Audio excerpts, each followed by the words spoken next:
We are back from the break, and it has not felt better to be a One Piece fan. Oh my goodness. It has not felt better to be a One Piece fan than it is after this 3-week long break. I mean, it's been 4 weeks, right? I know that Oda said that he was taking a 3-week break, but it feels like it's been 4 weeks. I'd have to check up on that. Honestly, this void month that we've had no One Piece for has been absolute chaos. But it is not our place to dictate what Oda does for his benefit and for his own health and his own well-being. Honestly, I would take 2 years without One Piece. I would take an IRL time skip if it meant that Oda comes back strong, healthy, and ready to move. You know, like, I think that the man has given 20 odd years of his life to us, and I'm like, bro, he doesn't even know we exist. I swear, I reckon that Shonen Jump has doctors on call for Oda, like, whenever he needs it.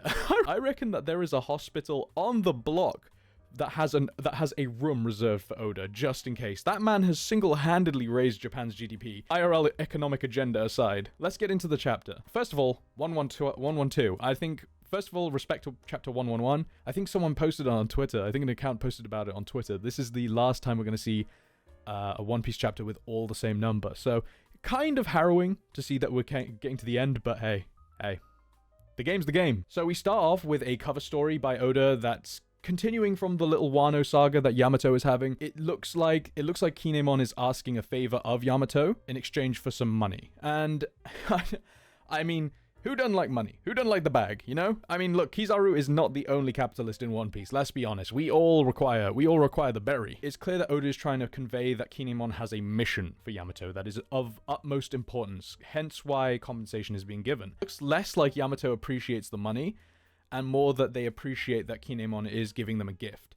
As we've seen before in the series, berry eyes will come up when people are loving the money, but in this scenario, it's little hearts. So I assume it's just like a wow, I'm being praised and I'm being given a mission. I love this. So I'm, good for Yamato. Good for Yamato. Okay, and of course we have the name of the chapter, Hard Aspect. I'm just gonna follow that they're using astrology in the narrative.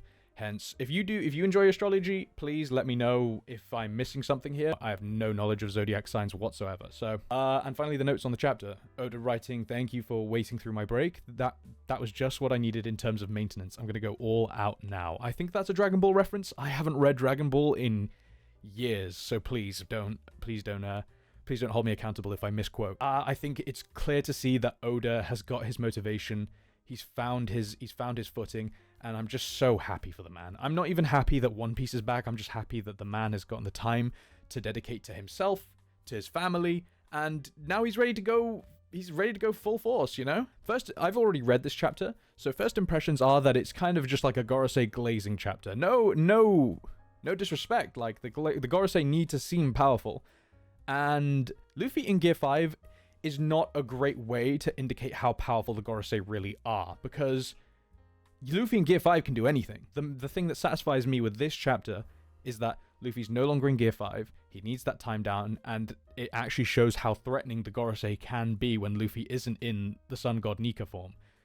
So it's honestly quite harrowing. It's honestly quite haunting to see how effective the Gorosei is, especially Venus Juro. Like, he's just taken out pacifistas left and right. Venus Juro is stating the fact that she is a 12-year-old girl and is about to cut her down. Bro is posing. Bro is holding that sword like a sniper rifle. It's just essentially Venus Juro making the rounds, kind of going around, doing his laps, getting in his reps of pacifistas. We can see that the Gorosei are stating Vegapunk's defiance still. I believe that Venus Juro stating that your defiance is as foolish as it is insolent, Vegapunk, is kind of a nod to what is going to happen in the room where, what's his name? Mars. I feel, personally, that the quote is foreshadowing to what Mars is going to find out in that broadcasting room. Them stating his defiance is clearly lining up for something that Vegapunk's going to do post-mortem. Bro's got that grenade achievement from Call of Duty. These are some of the largest panels we've seen from Oda at this point in the arc. I mean, so far, the arc has been very packed, the paneling has been small, and unfortunately that's just a consequence of having amazingly dense world building. But I digress. It's nice to have the big panels back, and it seems like it's emphasizing on it seems like it's emphasizing on the Gorosei beating down the Pacifista and kind of pinning down the Giants and pinning down the Straw Hats and pinning down Vegapunk's forces. But what it also means is that we get bigger text saying, your defiance is foolish. So I feel like this is lining up for whatever Mars discovers in that room at the end of the chapter being something that kind of comes back to bite them, and, you know, death from the grave from Halo. You know what I'm saying? Like, Vegapunk is gone, but he is going to do something. There's going to be something in that room that Mars is not going to be happy with. Aside from the Gorosei actually doing stuff, we're only seeing scenes of the Marines attacking the island itself and initiating and carrying out and executing the Buster Call. So there's not really much that the Marines are doing. So, I mean, it shows there's destruction. We're seeing the emphasis on the destruction, but honestly, Venus Juro is the only one who's been doing mad damage, like, so far in the chapter. Then we get to Franky versus Vice Admiral Red King, and I'm just... Okay, first of all, I don't know if you can tell, I love Franky. Haki? Nah. Franky just has, like, haki-less Riz. Franky, Brooke, and Robin, they just all have haki-less Riz. They just decimate any opponent that they're faced with. Unfortunately, they don't get many opportunities to face off against cool opponents. I mean, Franky just a Giga Chad, bro. Hey, Nami, don't you want to make Luffy the king of the pirates? We're starting to see that Vice Admirals aren't all that. They're not all that. I think Garp really raised the rep for Vice Admirals throughout the story, because I'll be honest, Garp is Admiral level, he's not Vice Admiral level, but let's just be honest, Vice Admirals, the bar does not look too high, but it's good to see that Straw Hats individually can take out Vice Admirals. We are seeing Yonko crew, we're seeing a Yonko crew in this arc so far. It's good to see that not just Sanji, Zoro, and Jinbei are doing the work for the crew. I mean, Franky's clearing the way. There's giants with him, and he's not letting them take the spotlight. Red King is using technology. So, as we can see, Franky he's on Egghead, bro. He's not gonna lose in technology. Red King got packed up. I'm sorry. I saw this man, I don't even know when he was introduced. I mean, we're seeing all the Vice Admirals getting disrespected here, right? I think it's the same with Tosa with his grip attack. He got absolutely diffed. And I mean, the Vice Admiral Slander is not going to stop here, because then we see Bonnie immediately taking out Pomsky. This is honestly quite funny, because she turns him into a kid and then kicks him she just kicks the shit out of his face. Honestly, Bonnie leveled the playing field. I'll just say it. Pomsky had no chance, bro. And then we move on to Coffee Piece, which is essentially just seeing the Vegapunks just talking about coffee for like half this chapter is kind of funny. It shows it's you know, this is prime Oda. This is truly peak. This is truly peak fiction. We love talking about coffee. Coffee heads will literally turn anything into quantum physics just to be able to get a better brew. It's ridiculous. York is cooperating with Mars to try and find where the broadcast signal is originating from. Mars does not give a shit. Mars just does not care, and just destroyed the entire room that they filmed the original in. Vegapunk is still yapping about coffee, so clearly destroying the broadcast has not been achieved. The next part of this chapter that I really enjoy, Vegapunk is so smart that he even tricks himself, if you know what I mean. So we get to the point where York is kind of like, whoa, why are you destroying everything? It's a complicated place, right? We can't destroy everything. Clearly Mars and the Gorosei are there to also acquire some information and some technology that Vegapunk may have been keeping from them or developing. So, because otherwise I feel like the Gorosei could just destroy everything. So Vegapunk has essentially tricked York by placing a obvious ruse or an obvious hoax or an obvious red herring up in the labostratum. And I think that Mars, once again, we have the Gorosei kind of foreshadowing incidents that Vegapunk is going to eventually pull the rug under them for. You have Mars saying, then think of a solution. You satellites all share an identical thought process, correct? This is just the story reminding us that, yo, you are all linked, right? Surely you know where this is broadcasting from, because you all share the same mind, right? Now, what's curious to me is the idea of York saying we don't want to rack up any more sins, and saying our relationship is already troubled enough. I don't know how to read into who York is referring to when they say we don't want to rack up any more sins and our relationship is already troubled enough. She may be referring to the relationship between the Gorosei and them and her as being a Vegapunk.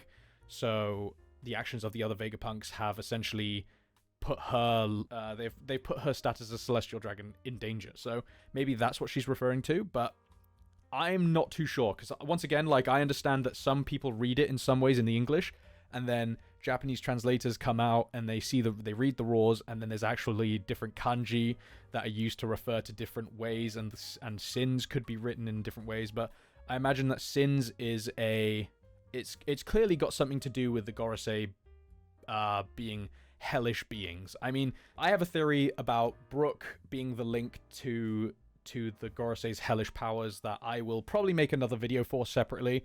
But I've made it on my TikTok as well, so go check that out if you haven't seen it yet. So, York being a double agent is starting to become a bit more obscure. I mean, I know that I mentioned that York is possibly stressed out by her celestial dragon status being questioned because of the actions that are happening on Egghead, but at the same time, there's something in the paneling of this chapter which looks to be very suspicious to me. I mean, York's eyes are hidden when she's describing the shape of the snail to Saint Mars, as they reveal that there is a single broadcast snail up in Punk Records. It's interesting to say the least, because usually when you hide the eyes of a character in manga, I haven't written a thesis on manga, so I don't know specifically, but every time that I've seen a character with their eyes hidden like this, they are sus, unless it's Gojo. But Gojo is just...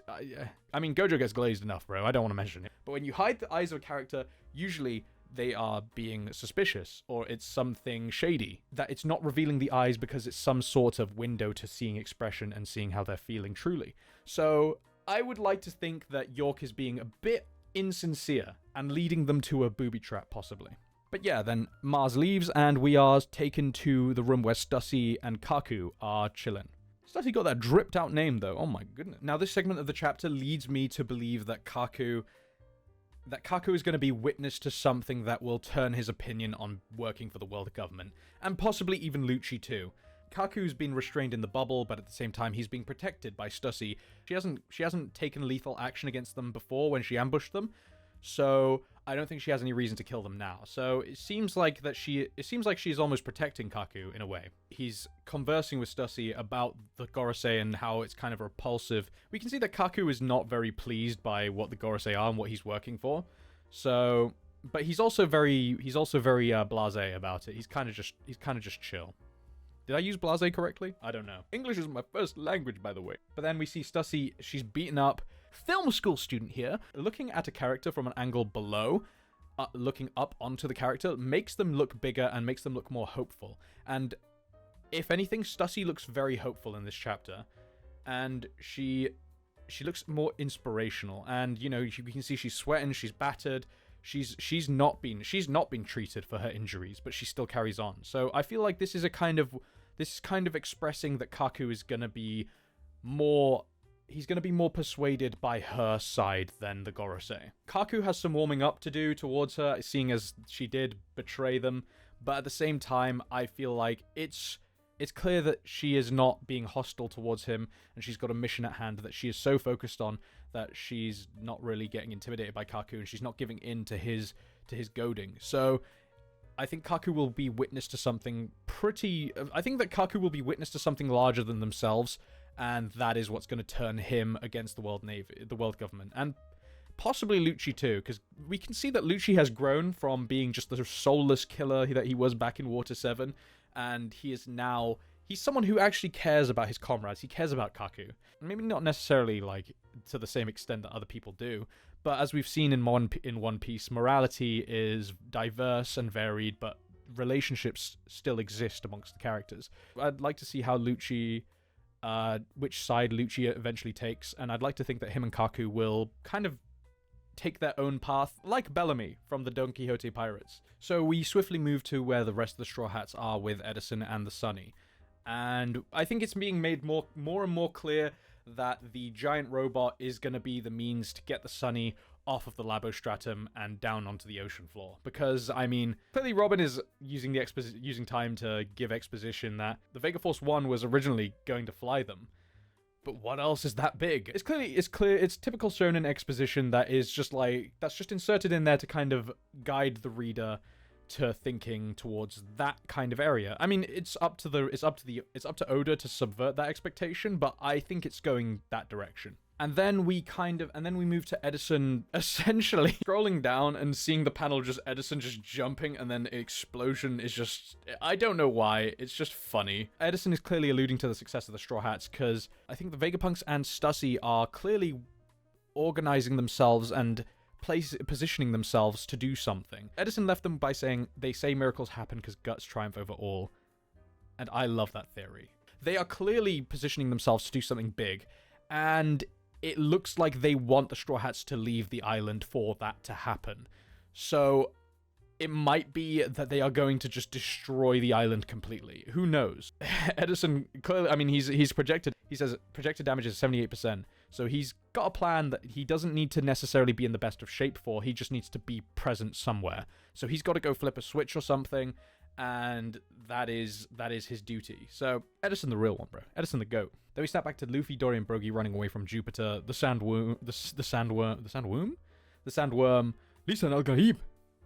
Lisan al-Gaib. I mean, Dory and Brogy, we see, I mean, aside from the fact that they chopped off Jupiter's head before, they're still struggling against Jupiter and the rest of the Gorosei's powers, because, you know, they're still fucking huge and powerful and strong, and Luffy's clearly the only defense against them. Now, what I really like about this fight that comes up is the fact that Luffy gets out of Gear 5. He recharges, thinks tactically by using Gear 3rd instead of Gear 5th this time to be able to reserve energy and help them escape.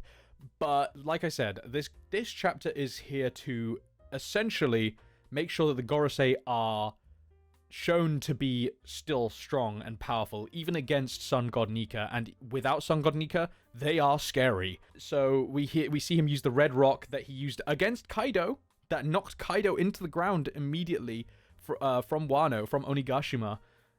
It doesn't do anything, because these are the end game villains. They need to be outlined, and this is a very good way to show that Luffy outside of Gear 5 is not ready for this. He is not ready for this fight. Now, moving on to the scariness of the Gorosei, we see that they have tactically split up. They are scary individually, and that's what is important to figure out here, that when they're not 5, they don't all need to fight against Luffy. Luffy is struggling, escaping from just the 2, Jupiter and Walkiri, and Saturn has clearly made his way up to Labostram where the rest of the Straw Hats are. Now, I don't know about you, but I don't know how he got up there. They are huge, but I want to know how Saturn got up there. It's because that is interesting, and I feel like he's shown that his spider arms can stretch, so that's very scary to see that the Gorosei can make that much distance in that much time. So we cut from Saturn then to Venus Juro, who is just looking absolute. I mean, ice pun aside, that man is cold. He's taken out a giant.